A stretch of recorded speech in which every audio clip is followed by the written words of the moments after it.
No, najprej lepa hvala S2H, Preklopi na zdravje, za vse te lepe izdelke. Hvala, ker so me izbrali za junakinjo meseca, kot vidite. Bom popravila. Pa vam bom pokazala, kaj sem dobila. Torej, pa začnimo tu. Dobila sem eno lepo tekaško majčko, s katero lahko v nedeljo tečem ljubljanski maraton. Pa še eno lepo majčko za mojega moža, ki bo sicer tudi z mano tekel maraton. In po maratonu bova kaj pojedla, pa poglejmo kaj. Torej, naredila si bova lahko ene ajdove rezance, mogoče bova dodala kakšno zelenjavo, odlični so pa tudi na primer z gobicami. Potem bova lahko naslednji dan jedla grahove rezance. Te bi recimo naredila z melancanami, s paradižniki, mogoče z grahom. Super bo.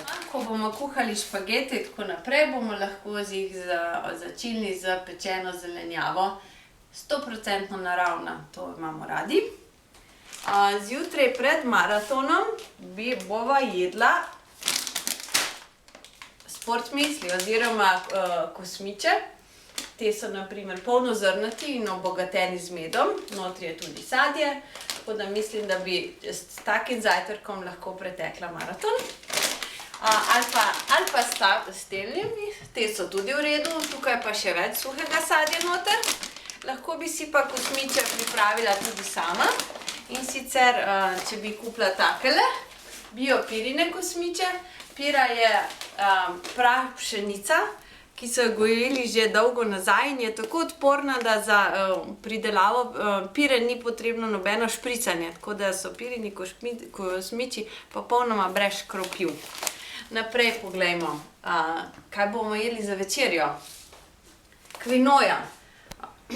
Kvinoja izvira iz južnoameriških Andov in so jo jedli že Inki. Pri nas je novejša, ampak ima veliko mineralov in vitaminov, tako da jo priporočam. Podoben je kamut, ki so ga pa jedli Egipčani pred 4000 leti. Tudi ta je polna mineralov in koristnih snovi za naše telo. Potem lahko, da ne bomo jedli samo tuje žita, vam priporočam na recimo prosena kaša, ki je ena od najstarejših slovenskih jedi. Ta je odlična tudi za zajtrk, recimo skuhana skupaj s suhimi slivami, z jabolki, z rozinami, pa še pa tudi za večer. Naprej, ječmenova kaša, vsi poznate ječmenovo mineštro, še posebej Primorci, noter pa še korenje, pa vsakršna zelenjava, fižol in je zelo okusno, dobra jed na žlico.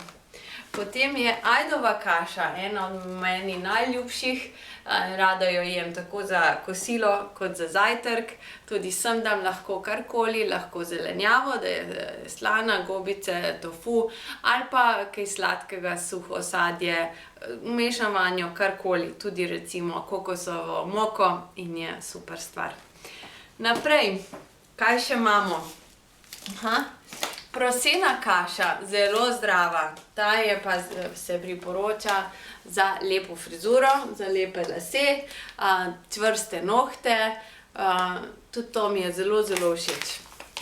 Naprej, kosmiče smo že, tudi ovseni kosmiči so zelo zdravi in pa pšenični polnozrnati, oboji so super.